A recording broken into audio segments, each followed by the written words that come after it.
Hello and welcome. My name is Julie. Today we're going to break down some common poses that you would find in a vinyasa or a flow class. So in this tutorial we will break down the warrior poses, being your warrior 1, warrior 2, warrior 3, a humble warrior, and reverse warrior. So it's 5 different poses that we're going to work through, and these are very common. Not in every class, but in most classes, you'll come across probably at least 1 or 2 of these. Alrighty, so let's get started. We will start with our warrior 1. So coming to the top of your mat, let's start with the feet hip width apart. I'm going to turn to face you just so you can see me as we do this. So as we inhale, let's reach the arms up overhead. Exhale, fold forward. Hands come down to the mat. Nice. Planting the hands down, we're going to step the left leg back, maybe 2/3 of the way back on the mat. Plant the heel down. So that foot's on about a 45-degree angle. Big bend into that front knee. Press down through both feet and slowly rise up to standing. So what this should look like is, it's going to look a little different on all of us, but roughly feet on 2 separate tracks, so about hip width apart. So we want to draw that left hip forward and the right hip back. So the hips are squaring towards the front of the mat. Now, if you feel like they're kind of opening up a little to the side, have a play around with the angle of that back foot. So for some of us, it's going to be a little wider. For others, it's going to be a little more narrow. And then we sink into that front knee. Our core stays engaged here. So we're protecting the lower back. We don't want to be kind of dumping into it here. So really drawing belly back towards the spine so you're nice and tight and reaching the arms up.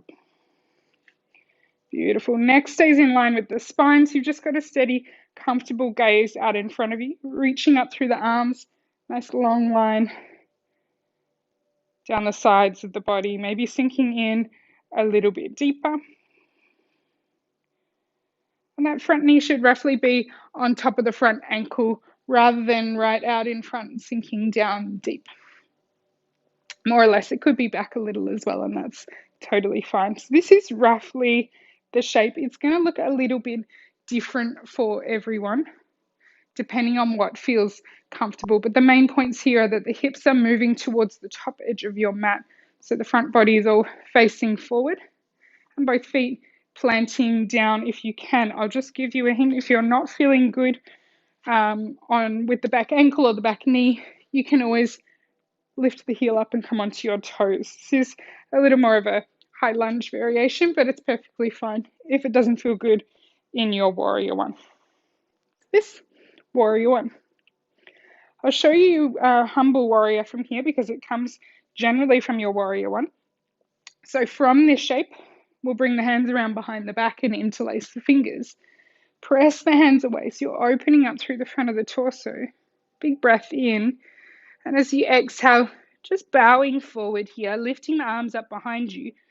So essentially the right shoulder comes towards the right knee. Again, I'll just turn so you can see me front on here. Doesn't matter if it doesn't quite touch down. We're just kind of going in that direction. For some of you, you might be able to bring that right shoulder to the inside of the right knee. That's great here as well. Just watching that right hip doesn't pop out to the side. You want to try and keep it in line with the front ankle as well. Letting the head be heavy here.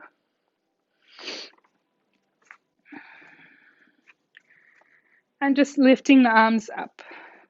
Well, this is humble warrior. So you should feel this a little probably through your inner right hip and through the chest, the shoulders as well. Beautiful. Use your hands to pull you up nice and slow. Nice. Lifting all the way up. Release the hands. Just step to the top of your mat. I'm going to show you warrior 2. So from the top of your mat, bring your hands to your hips.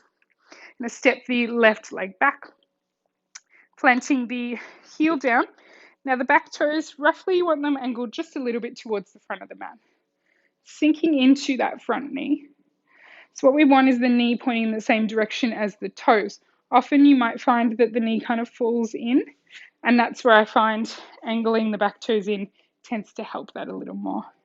So again, we want the knee over the ankle rather than right out in front. It's okay if it's behind.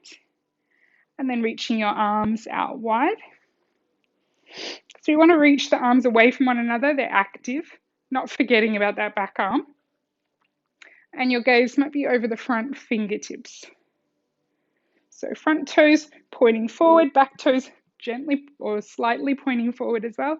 Arms are active here. You might sink in a little deeper, just finding your depth. Try to keep both feet firmly planted down. If you feel the back edge of that back foot is lifting up, you might want to shorten your stance a little. Bring the back foot in a little closer. Beautiful. This is essentially your warrior two. Nice and open through the chest. From here, we often come into reverse warrior. So the way we do that is flipping the front palm up. Your backhand, your left hand will drop to your back leg. You're going to inhale, sweeping that right hand all the way back, keeping the bend in the front knee and trying to open up a little more through the right side rather than just crunching or dumping down into the left. We want to lift up and lean back. Nice. And then wherever feels comfortable for you to gaze. For some people it's down, others it's straight ahead, and others it might be up.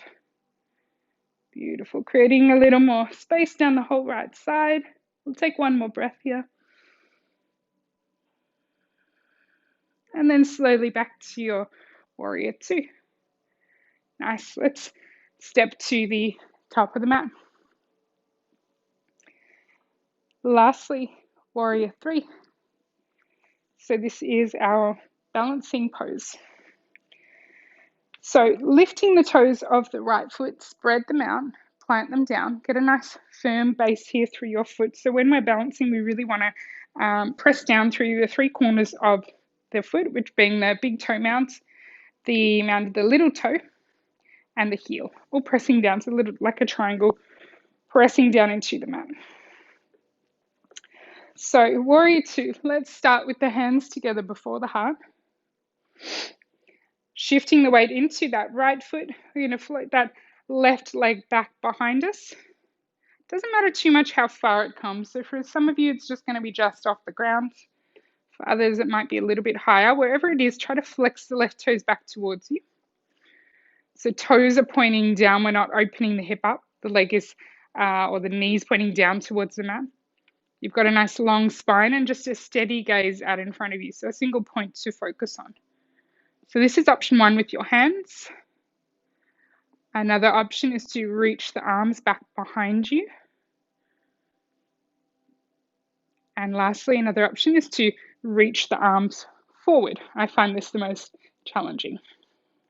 Nice. Feeling the right foot, right ankle working here. We want to keep that big toe mound pressing down. Often it wants to come up. We're going to bring the hands back before the heart. Just one more breath. Nice and slow, bending into that front leg, floating left leg to meet the right.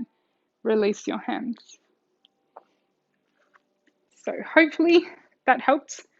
Gave you a little bit of a pointer. If you'd like to replay that video and perhaps do it with your left leg just to even yourself out, that was all on the right leg.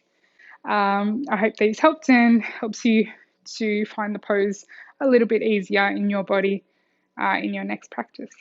Thank you, and I'll see you soon.